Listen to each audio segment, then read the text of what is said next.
This is the last video in the knit along series for the Carnivale shawl, and what I want to show you today is how to do this really simple striped lace stitch pattern.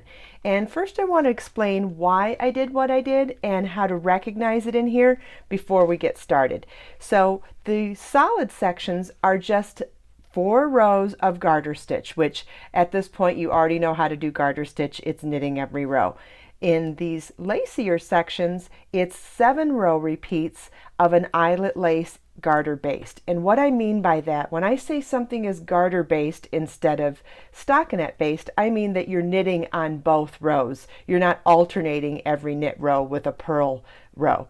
So these sections are knit with the lace stitch pattern on one row and then just knitting on the opposite row. But the reason that they are 7 row repeats instead of an even numbered repeat is so that the lace slants differently every other section. And there's a couple of reasons for that. The first one is by doing yarn over knit 2 together all the time, you're always going to get a right leaning increase or right leaning lace. And if you do that constantly through your whole project will have a bias at the end. So you want to offset your sections with right and left leaning.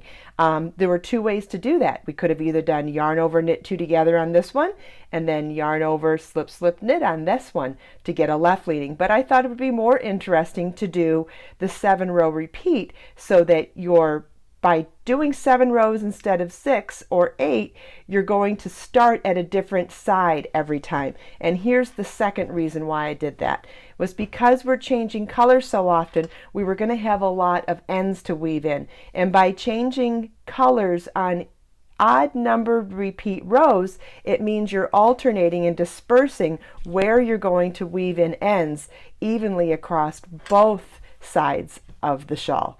So there's just a couple of reasons why. If you want to do it differently, obviously there's all sorts of reasons to do things differently. So now in this video I'm going to show you how we do that first row of the garter stitch repeat and then how to do some of the lace. So let's get started. To pick up where we left off in the last video, I had picked up and knit into the edge of the motifs and did some casting on in the middle of them. And the reason why I wanted to start here is because those cast on stitches are not always the easiest to get to work into. So I want to show you how I kind of finesse my way across them. And sometimes it can be a little challenging, so just try to relax and take a few deep breaths if it starts getting funny on you. That's something that always helps me. Okay, so here we are at our first stitch. So it helps for me to pick it up from the front.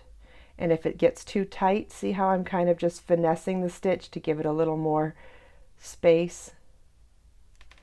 Okay, and so we'll just knit them. I spend a lot of time finessing it with my first finger on my left hand to get into them because they get really tight. There's no structure to them really, so it's easy for them to get too tight on the needle. As an alternative, you could do a knit cast on or a cable cast on in the middle. I just happen to like this one for this project, and that's why I thought it was important to show you how you finesse your way through them on the first knit row. After this, they will be like every other stitch along your row.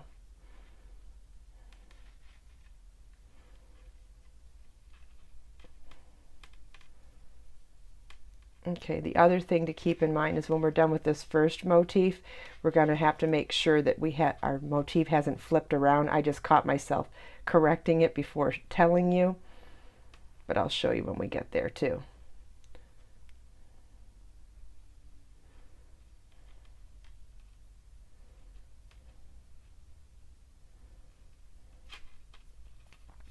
There we go.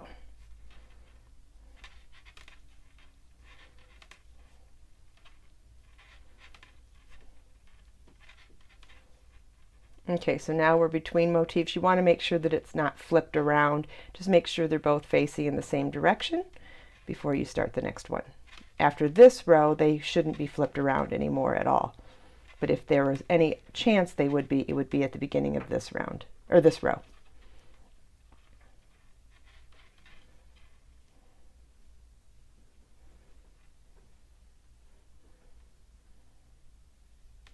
Okay, so after we finish this row, we're going to do 2 more rows.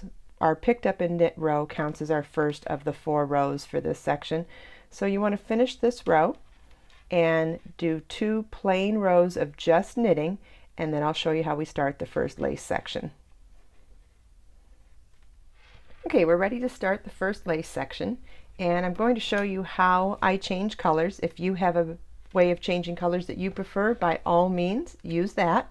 I'm going to start the next color with about 6 inches of tail yarn, and I'm going to wrap the loop between the tail and the working yarn around that first stitch and hold the tail of the yarn that I'm about to cut with 6 inches or so that I can weave that end in a few minutes at the end. We're going to hold all of that together, knit 1, yarn over, knit 2 together. So I've used both tails for the first 2 stitches, and now I'm going to leave them for weaving in later and continue on the row with my working yarn for color B with a yarn over, knit 2 together. We're going to do that across the entire row. Yarn over, knit 2 together,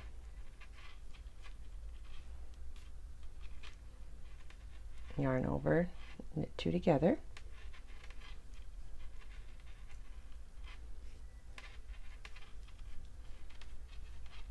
and remember we said this section was going to be a 7-row repeat, so it's 1 row of yarn over, knit 2 together. We started with knit 1, yarn over, knit 2 together across the row until we get to the last stitch, and then we'll knit 1 again, and I'll show you when we get there. And then you're going to alternate that with a row of just knit across every stitch and every yarn over.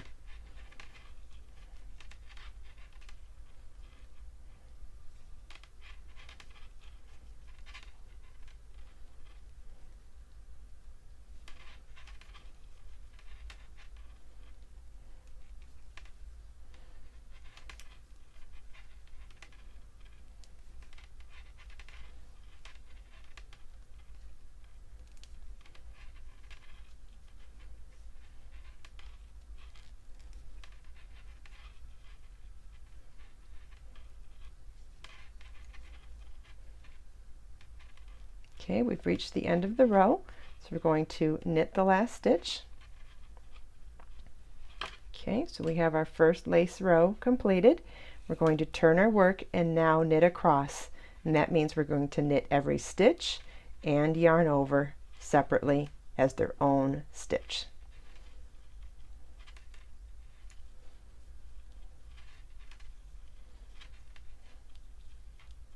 Okay, we've come to the last 3 stitches now, and I just want to remind you that the 2 before the end have 3 loops to them now because we carried our tail yarn for 2 stitches, remember?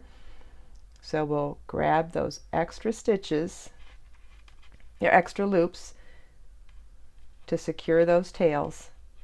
And now our second row of the lace is complete. We have a yarn over, knit 2 together row, and we have a straight knitting row. We're going to repeat those 2 rows 2 more times and then repeat the lace row once more.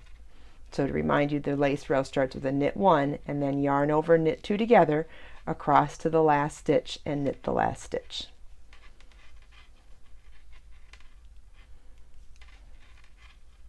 Okay, here's what the lace looks like when we're done with our 7-row repeat. Remember, we start with a lace row and we end with a lace row. We're not doing an 8th or even numbered row to finish off with a knit across row. So we did our lace row, lace row, knit row, end with a lace row. And so where we changed yarn was on this side of the shawl the last time. We're going to change color on this side now. So you want to cut your working yarn to about 5 or 6 inches, enough that you'll be able to weave in your ends later. And we'll change our color again. We're going to start our first stitch with looping our new color at about 6 inches, so we'll have a decent amount of yarn for a tail. And we're going to use that loop created to knit the first stitch, but you want to hold the tail of both the new yarn and the old yarn together, and we'll knit 2 stitches with all 3 of those strands. Then we'll drop the 2 tails and continue on with just our new color. And this is our garter stitch 4-row stripe, so we're just going to knit across the entire row. And the technique that I used is something that I enjoy doing with thinner yarns. If you don't and you have another technique for changing color, by all means use it. There's so many different ways to change color. But with super thin yarn like this, it's a really quick and easy way to get the first to just change color quickly. And you're still going to secure all those ends with a yarn needle at the end.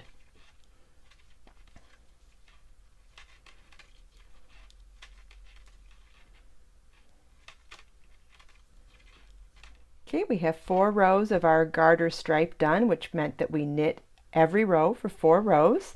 And now we're ready to start our second lace stripe, which is now going to slant in the opposite direction because we're doing odd number rows in the lace section so that we end up starting on the other side of the work.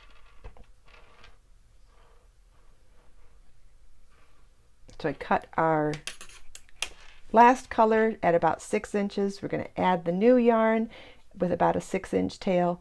We're going to knit the first stitch, yarn over, knit 2 together, and you want to yarn over and knit 2 together across the entire row until you get to the last stitch, and then you'll knit the last stitch. So basically it's exactly the same way as we did the last lace stripe. We're just starting from a different side of the work.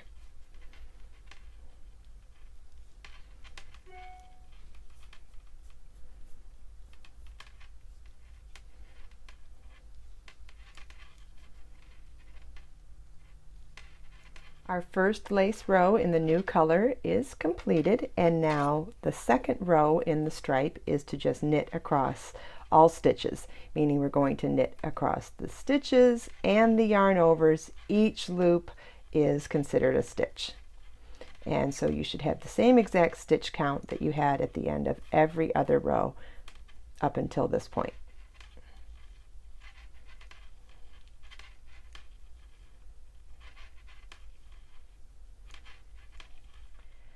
The second row of our second stripe is complete. So we've done our yarn over, knit 2 together row, and we've done our knit straight across row. You want to repeat both of those rows one more time, and then repeat the first row one more time after that.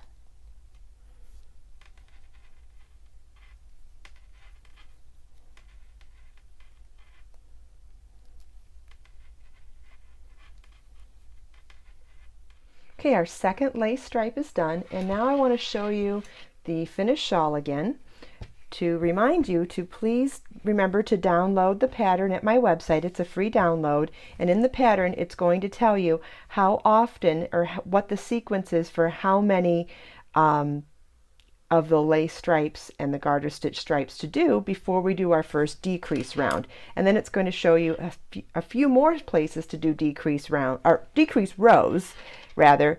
And so I'm going to show you how to do one, but just remember that I'm just showing you the techniques in this video. You'll need to follow the pattern to find out how many stripes to do and when to do your decrease rows. So the decrease row, oh, we changed color at this point too. So we'll go back to our original garter stitch stripe color, cut our yarn.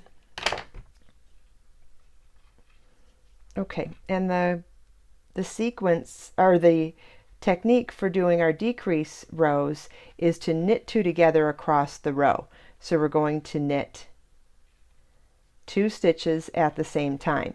Now, because doing this on a row that had lace in the last row, you want to make sure that you're picking up a yarn over and a stitch together.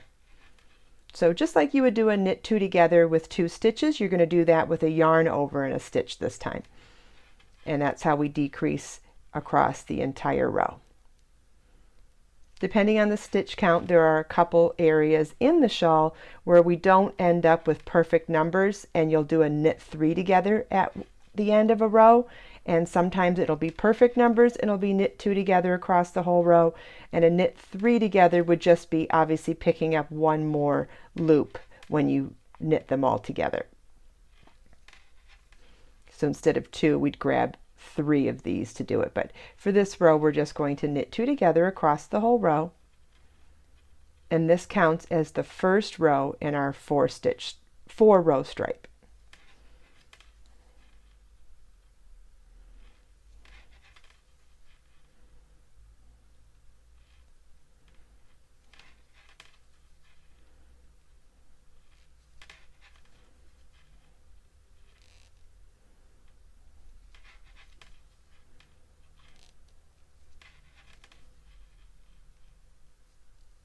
Okay, we only do that once in the stripe, so now the rest of the stripe is the exact same way any of the garter stripes were previously. We're going to knit across the row for 3 more rows.